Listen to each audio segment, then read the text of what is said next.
Hey everybody, welcome to Motorsports. Today we are lowering this M4 behind us. This beautiful G82 is going to be outfitted with the Eibach Pro Kit. Now, Eibach claims that you should expect to receive about 20 millimeters drop, both front and rear, after this kit's installed. Granted, a little bit of settling time is needed. So let's see if that's true. We're gonna put it on, we're gonna shoot some befores and afters so you can compare and contrast for yourself and see if this kit is right for you.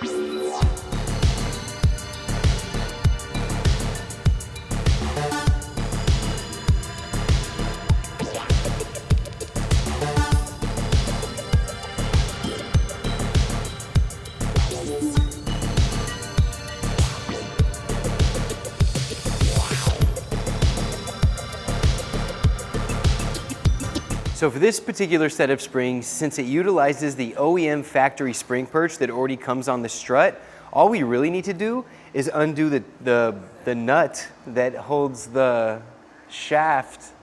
That's so fucking...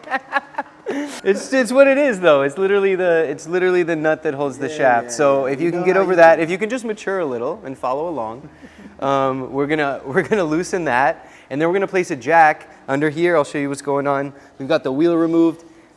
Another thing we're gonna have to focus on is removing the sensors and all the lines that are connected to this, because what we're gonna actually do is swing this out far enough to allow us to remove and replace the spring, as opposed to completely removing the strut and doing it externally.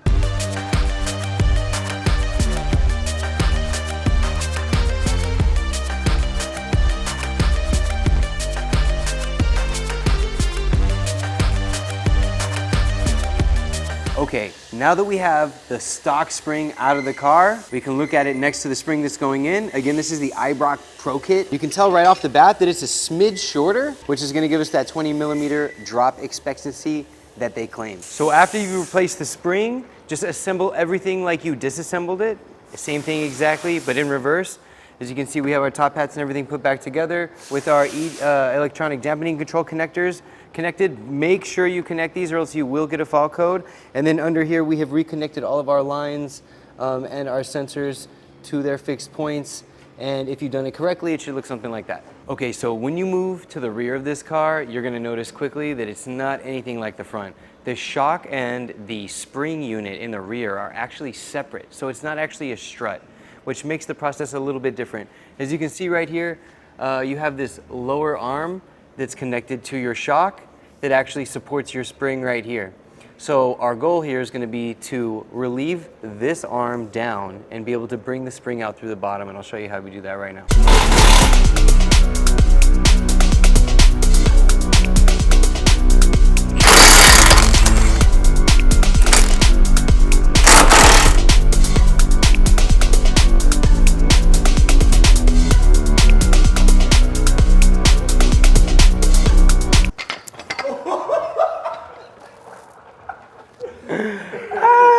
All right, now that we got the OEM rear springs out of the car, we can compare them to the Eibach replacements.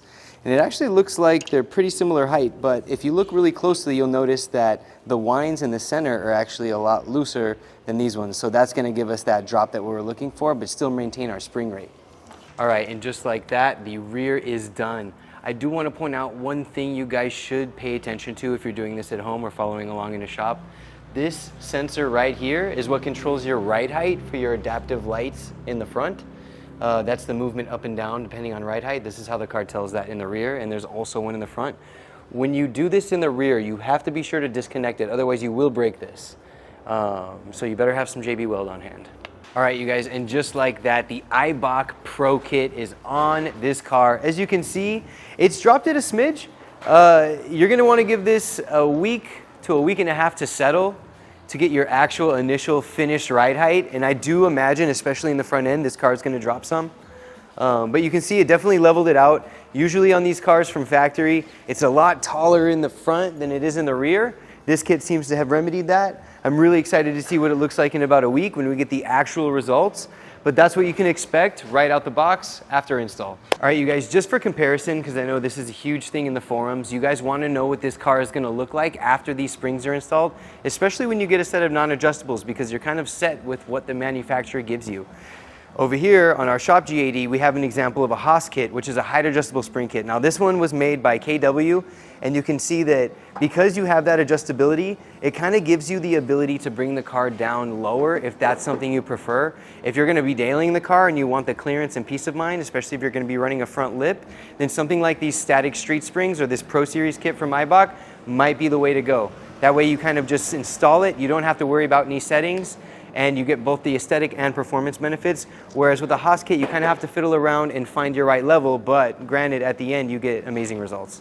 Thank you guys so much for watching. If you liked what you saw, go ahead down below and click the like button. Be sure to subscribe if you're not already. It really helps us out. And if there's any products you'd like to see us test out on any of these cars that you've seen in our shop, go ahead and leave a comment below. Below's where the comment box is, so go down there to leave the comment. And we'll get to them, and I guess we'll get to them. I don't know.